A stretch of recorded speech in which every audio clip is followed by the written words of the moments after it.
Olá, muito boa tarde. A assistência espiritual e religiosa em meio hospitalar tem um enquadramento legal que analisamos no programa Eclésia em cada quarta-feira. Direitos e deveres que serão apresentados daqui a pouco pelo Padre Fernando Sampaio, coordenador nacional dos capelães hospitalares. Antes mostramos algumas notícias que marcam a atualidade religiosa.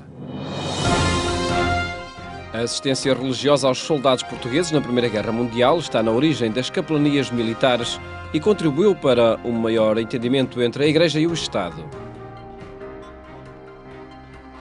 Ele é chamado o Bispo-Soldado, Dom José do Patrocínio Dias, que antes de ser Bispo de Beja, tinha passado pelas trincheiras da Primeira Guerra Mundial. Foi um dos padres que se ofereceu para prestar assistência religiosa aos soldados portugueses que combatiam em França. O seu exemplo e objetos pessoais dão corpo a uma exposição promovida pelo Ordinariato Castrense nas instalações dos pupilos do Exército, para assinalar o centenário da Primeira Guerra e o papel que os sacerdotes desempenharam no teatro de operações. A primeira assistência organizada, neste sentido moderno, que nós conhecemos agora, deve-se a estes voluntários que, indo de graça e a seco e sofrendo perigos enormes na sua própria vida física, acompanharam o Corpo Expedicionário Português aqui na frente europeia. Portanto, além do mais, além do exemplo, nós devemos-lhe também, na prática, o lançar raízes para a criação deste serviço que hoje se chama Ordinariato Castrense em Portugal. A importância dos capelães no cenário de guerra e o enquadramento histórico da sua participação no primeiro conflito mundial motivou na Igreja da Força Aérea uma sessão desenvolvida pelo capitão de fragata António Costa Canas. Inicialmente, antes da guerra, as condições políticas eram extremamente adversas à religião católica especialmente, e com a guerra e com a participação dos capelães militares, a situação alterou-se porque se percebeu que, a religião não era oposta aos sentimentos mais conotados com a República de defesa da pátria e sentimentos desse género. Portanto, foi uma alteração significativa devido à guerra. Após a sessão, os participantes visitaram a exposição alusiva à figura e exemplo de Dom António do Patrocínio Dias e à assistência religiosa prestada durante a Primeira Guerra. Propus ao Sr. Bispo, ao Sr. Dom Manuel Linda, que realizássemos uma amostra, se é que podemos chamar exposição, e chamar-lhe antes uma amostra do espólio bem preservado pela congregação que o Sr. Dom José fundou, quer pela própria Diocese, para mostrarmos também aqui um bocadinho, não só dele, mas de facto daquilo que ouvimos há pouco na conferência, do papel fundamental que tiveram os capelães no meio dos militares que combateram na Primeira Guerra Mundial em nome de Portugal. Este momento evocativo terminava com a celebração eucarística que evocou todos aqueles que tombaram na guerra e onde o Bispo das Forças Armadas e de Segurança lembrava os dramas que ocorrem quando os homens se esquecem de Deus e quando o espírito laicista o procura esconder nas instituições públicas. Graças a Deus, a instituição militar e as da segurança interna não seguem por esta via. Estou há pouco tempo nesta instituição, mas já me dei conta, porque tenho encontrado, de facto, uma assinalável abertura religiosa. Tenho encontrado muita fé, muita vontade de formação religiosa, adesão aos sacramentos, até frequentes conversões do indiferentismo à vida eclesial. Espero que no futuro continuemos a dispor das condições para esta boa relação entre as Forças Armadas e de Segurança e a Igreja. A exposição agora inaugurada pode ser visitada nos claustros e no Museu da Primeira Secção do Instituto dos Pupilos do Exército até ao próximo dia 11 de novembro. Já pode ser visitado o Museu Diocesano de Arte Sacra de Santarém. A Eclésia foi ao encontro do património espiritual e artístico desta diocese, que pode ser apreciado numa visita a este novo espaço cultural que foi recentemente inaugurado pelo Presidente da República. O desafio foi lançado pelo projeto Rota das Catedrais e a Diocese de Santarém abraçou o desafio, que ganhou forma e abriu portas com a presença do Presidente da República, que, ao associar-se a este ato, apresentou o exemplo de Santarém a todas as dioceses do país. É importante que este desafio seja assumido por todas as dioceses do país e que Portugal consiga aproveitar esta Rota das Catedrais como um ativo estratégico para o desenvolvimento local e regional, associando-a a uma programação cultural e a uma divulgação da identidade das gentes que ergueram esses templos. Este é o primeiro projeto concluído no âmbito da iniciativa Rota das Catedrais e para o Bispo da Diocese não se trata apenas de uma memória histórica, mas a afirmação da fé cristã. A forma como a exposição está organizada tem a ver com a vida de hoje. O que está ali é o núcleo do credo cristão, que a gente pode chamar o coração da fé cristã. É a vinda de Cristo, a encarnação, o nascimento, tudo o que se refere à natividade, é a morte e a ressurreição e é o testemunho da Igreja.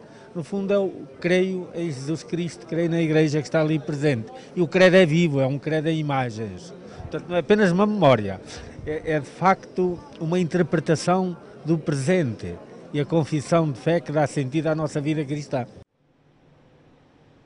Este espaço cultural assume-se como uma linguagem, uma forma de comunicar o transcendente com a modernidade. Aqui cruzam-se muitas gramáticas, cruzam-se muitos tempos, cruzam-se muitos testemunhos de fé que a arte nos oferece e potencia. E, portanto, um museu diocesano, como o nosso museu que hoje inauguramos, não é um museu da catedral, não é um museu de uma igreja em particular, é um museu de uma diocese. E, por isso, ele recolhe, reúne peças de todo este território, que é o Ribatejo, que é a igreja que está no Ribatejo, mas também de todas as comunidades. Há aqui representações muito interessantes de muitas comunidades que se calhar pouca gente fala ou ninguém ouviu falar e que tem aqui peças de grande relevo que o testemunho da fé de gerações nos deixou e que estavam muitas delas até votadas a algum abandono ou quase em risco de se perder. Aqui o visitante pode encontrar a memória de gerações, mas o que se pretende é um encontro com a fé e um itinerário de descoberta. Este Museu Diocesano é uma proposta cultural dirigida a todos os que visitam a sede de Santarém, propondo uma experiência do belo através dos bens culturais da Igreja. A abertura do Museu Diocesano de Santarém foi assinalada com a estreia da cantata Mundi, uma composição lírica a partir das músicas de Rodrigo Leão.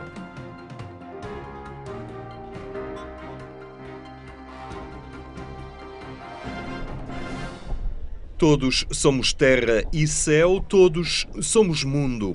Esta é a mensagem que resulta da composição musical que estreava na sede de Santarém. Cantata Mundi é o título de uma composição musical da autoria de Rui Baeta e Ana Margarida Encarnação, que trabalharam alguns temas musicais de Rodrigo Leão. A música do Rodrigo Leão é muito tocante e eu e a Ana Margarida fizemos esta composição com as músicas do Rodrigo e deu este resultado que, como primeira audição, parece que correu mesmo muito bem. As pessoas manifestaram, vê-se, não é só pelo que dizem, vê-se como o público está a ouvir o concerto, depois vê-se quando nos felicitam e eu estou muito feliz.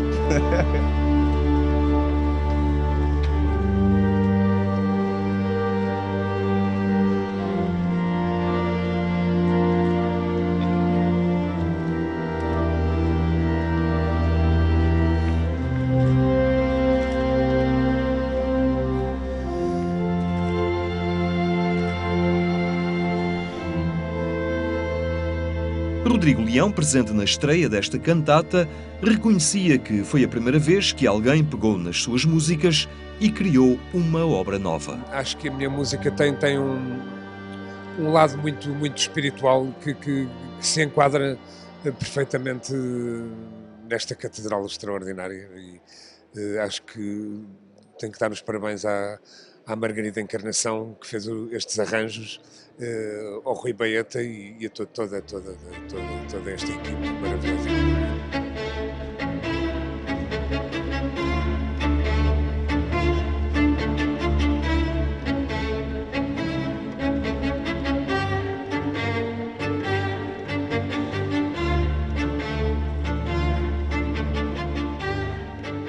Uma composição musical que convida à transcendência, a entrar nos mistérios dessa identidade que nos coloca neste itinerário pelo mundo, mas sempre com o olhar no divino.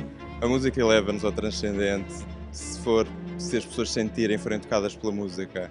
E eu, neste momento, esta música diz-me tanto, e eu acabei mesmo agora de fazer o concerto, e sobretudo o último andamento é tão tocante, tão emocionante, existe tanto da voz e dos músicos todos, e eu ainda estou um bocadinho emocionado, já porque foi a estreia, e a música, esta música, com o timbre das vozes infantis, é tão emocionante, é tão comovente.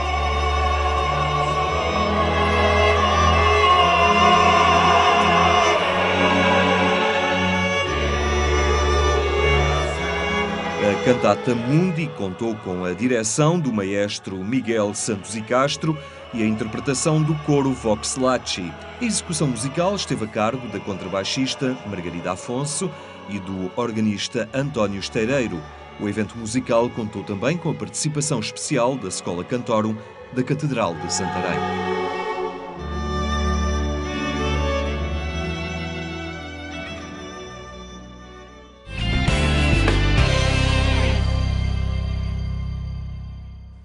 Notícias que pode acompanhar em agência.eclesia.pt. Falamos agora com o Padre Fernando Sampaio sobre a assistência espiritual e religiosa hospitalar.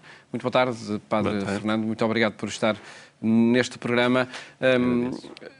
Temos abordado esta urgência de integrar a assistência espiritual e religiosa em meio hospitalar, sobretudo pedindo-a pelo próprio doente. Há aqui também uma temática que liga muitas vezes a doença a um castigo de Deus. Tem algum fundamento bíblico este conceito que pode percorrer ainda muitas mentalidades? Efetivamente, essa associação parece surgir também da Bíblia. Nos textos mais antigos da Bíblia parece surgir a ideia de que o pecado conduz ao sofrimento. Aliás, basta pegar no Gênesis, Adão e Eva. E há uns textos mais recentes que dizem que, pois, os nossos pais pecaram e nós sofremos até à terceira, quarta geração, não é? Essa ideia que é o princípio, é chamado o princípio da retribuição. É quase como quando nós vamos na estrada e ultrapassamos o limite e apanhamos um radar. Automaticamente vem a multa, não é? Aqui também o pecado automaticamente parece conduzir ao próprio sofrimento. Isto, porém, e de facto isto está presente na Bíblia, isto tem a ver com o fundo da humanidade. É algo que vem e que está presente ainda hoje, é muito daquilo que as pessoas dizem sobre quando buscam a causa, o porquê do sofrimento, e dizem porque é que Deus me castiga assim, ainda está presente. Portanto, esse é o princípio da retribuição. Porém, o pensamento bíblico é um pensamento progressivo. E, por exemplo, Jó contesta esta ideia. Os amigos que o vão visitar quando ele está doente, leproso, no meio do monte, numa caverna, eles dizem, mas tu deves ter pecado. E ele dizia continuamente, eu estou inocente. O Jó contesta isto. E o próprio Jesus contesta isto. Inaugura-se aí uma nova abordagem do tema do sofrimento. Exatamente. Porquê? Porque se percebeu, sobretudo com o Jó e sobretudo com a literatura desse tempo, que esta ideia da retribuição já não funcionava. Porque se o justo adoece, se o justo sem sofrimento, ele que é fiel a Deus, e existe outras pessoas que não são fiéis a Deus e não sofrem, então porquê é isto? Ou seja, o princípio da retribuição, de facto, não ajudava a compreender, porque isto são formas de compreensão do sofrimento. Aí surge, por exemplo, a literatura bíblica, da sapiencial, que nos traz um outro princípio. Passa do princípio da retribuição para um princípio pedagógico. Assim como um pai quer corrigir o seu filho e o castiga, assim também, então, os sofrimentos de Deus são uma espécie de correção que Deus faz, ou uma espécie de chamada de atenção que Deus faz, para que o homem se corrija, para que aquela pessoa se corrija. Mas então nós podemos perguntar, se Deus corrige alguém, através do sofrimento, nós podemos perguntar, uma criança precisa de ser corrigida quando tem cancro, quando nasce com cancro? Não faz sentido. Assim como no princípio da retribuição não faz sentido, por exemplo, porquê o sofrimento das crianças? O que é que elas fizeram de mal? Porquê o sofrimento, então? O sofrimento tem a ver, sim, com a nossa condição frágil, humana, precária. O sofrimento tem a ver com isso, que nós somos enfermáveis. O próprio Jesus, neste sentido, ele não fala sobre o sofrimento, Jesus. Ele age em relação ao sofrimento. E o próprio Jesus, por exemplo, no Evangelho de São João, quando os discípulos encontram um cego de nascença, capítulo 9, versículo 3, os discípulos perguntam, quem é que pecou? Foi ele ou os pais para que nascesse cego? E Jesus responde, nem pecou ele, nem pecaram os pais. Mas nele se vai realizar a glória de Deus e cura-o. Se nós podemos pôr a pergunta, se o sofrimento fosse castigo e vontade de Deus, será que Jesus curava os doentes? Logicamente não. Temos muitos relatos dos doentes procurarem a cura junto de Jesus. Exatamente. Ou seja, aí a fé é fonte de cura. Senhor, se quiseres podes curar-me. Quero que se faça segundo a tua fé. Vai ser curado. É aquilo que Jesus faz. Porquê? E se isto acontece, diz em determinada passagem do Evangelho, é porque a presença de Deus, o Rei de Deus está no meio de vós. Ou seja, a fé, a saúde, a salvação, são termos que se juntam na atuação do próprio Jesus. E, desse sentido, aquilo que é a atitude de Jesus face ao sofrimento tem 3 aspectos. Primeiro, não procura nunca o sofrimento. Segundo, procura vencer o sofrimento que é possível vencer. Em terceiro, face ao sofrimento inevitável, dá-lhe um sentido novo, dando-se a si próprio e dando a sua própria vida. Não tendo Jesus por perto, ou pelo menos fisicamente, de que forma é que esse pedido da cura hoje pode acontecer? Este pedido da cura hoje, ele acontece nos próprios hospitais, com os serviços dos profissionais. De alguma forma, aquilo que Jesus diz aos doentes, ide e curai os doentes. E isto acontece hoje com os hospitais que temos.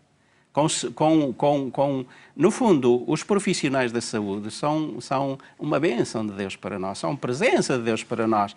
E, sobretudo, quando fazem aquilo que fazem com o seu profissionalismo, com amor ao outro, exatamente isso é presença salvadora e libertadora de Deus, curadora de Deus, nas suas mãos e em tudo aquilo que eles realizam. E, evidentemente, nos próprios hospitais existe também uma outra coisa, que é a presença da assistência espiritual e religiosa, que completa tudo aquilo que os profissionais fazem. Com algum papel específico? Da assistência espiritual e religiosa tem a ver exatamente com as necessidades espirituais e religiosas do próprio doente. Nós somos um todo e não é só o nosso corpo que precisa de ser cuidado. É também a nossa alma que precisa de ser cuidada para que o bem-estar interior, a paz interior, a reconciliação interior se realize em nós e não apenas nós lutemos pela saúde física, mas que a saúde seja um todo global em cada um de nós, físico, psíquico e espiritual. E nesse sentido criamos ou recriamos aquilo que é a nossa unidade. No enquadramento legal atual que tem essa assistência religiosa e espiritual em meio hospitalar, que atitude é preciso ter, que procedimentos é preciso levar por diante para que ela seja incluída, de facto, nos cuidados de saúde? É necessário incrementar, de facto, o Decreto-Lei 253/2009, para dar... Os doentes têm direito à assistência espiritual religiosa. A presença das igrejas ou da igreja no hospital não é o direito das igrejas, mas é um direito do doente a ter assistência espiritual religiosa. Porquê? Porque mesmo sob o ponto de vista científico, e é abundante hoje a literatura científica, que reconhece como fonte de bem-estar e fonte de saúde, inclusivamente fonte de recuperação na própria saúde, que pode ter até efeitos económicos, a questão da vivência espiritual religiosa. E, portanto, e ao reconhecê-lo, a própria lei o reconhece, isso deve ser integrado nos cuidados e pertence aos próprios cuidados hospitalares. Não há cuidados integrais se não tem em conta as dimensões espiritual e religiosa. Nesse sentido, a lei prevê, para que a liberdade seja garantida, que seja o próprio doente a pedir a assistência espiritual e religiosa, que seja ele a solicitar. Quando deve fazer? A melhor altura para o fazer, até para aproveitar. E todo esse tempo, como um tempo também de vida espiritual, deve o fazer quando é internado. Deve pedir aos enfermeiros que é melhor, enfim, o melhor caminho para aceder. E os enfermeiros depois transmitem à capelania, ao Serviço de Assistência Espiritual Religiosa, esse pedido. Encaminham para o responsável da respectiva confissão religiosa. E depois é encaminhado para a respectiva confissão religiosa, porque cada doente é que tem direito, e isto deve ser uma questão de liberdade, e profunda de liberdade aqui, na vivência espiritual religiosa de cada doente. São rotinas que vão entrando no cotidiano hospitalar? Eu penso que elas estão a entrar no são rotinas que levam tempo, porque os nossos hábitos eram outros. Mas eu dou-me a impressão que isto são rotinas que os nossos próprios cristãos necessitam de incrementar dentro de si próprios. Porque, geralmente, os nossos cristãos, aquilo que fazem é chegar ao hospital e ficarem à espera. Eu não sabia. Eu não sabia que havia capelão, eu não sabia que havia capela, eu não sabia que havia serviço religioso. Parece que perdem essa sabedoria, essa noção, quando entram no hospital. E, portanto, o próprio cristão deve chegar ao hospital e deve pedir. Isso é o que diz a lei. Não é já agora, não é o capelão que se abeira de todos os doentes. O capelão pode visitar os doentes. Se os doentes consentirem. Mas, novamente, temos o consentimento do doente. Porque isto parte do próprio doente. E é o próprio doente que tem as suas necessidades espirituais e ele deve as dizer, para que possam ser satisfeitas. E se o doente se cala, por exemplo, quando tem uma dor, o enfermeiro não pode dar uma injeção ou não pode dar uma pastilha para a dor. Se o doente se cala nas suas necessidades religiosas, também não podem ser satisfeitas, não é? Ora, aí está, um novo procedimento, novos hábitos também nesse ambiente. E que nós continuaremos aqui a apresentar, nomeadamente 2 ou 3 dias voltamos a encontrar-nos para explicar esse decreto-lei que está na base do enquadramento normativo. Mais logo, pelas 22h45, na Antena 1, pode também ouvir o programa Eclésia e as experiências crentes que em cada dia passam na rádio. Votos de boa tarde, até amanhã, se Deus quiser.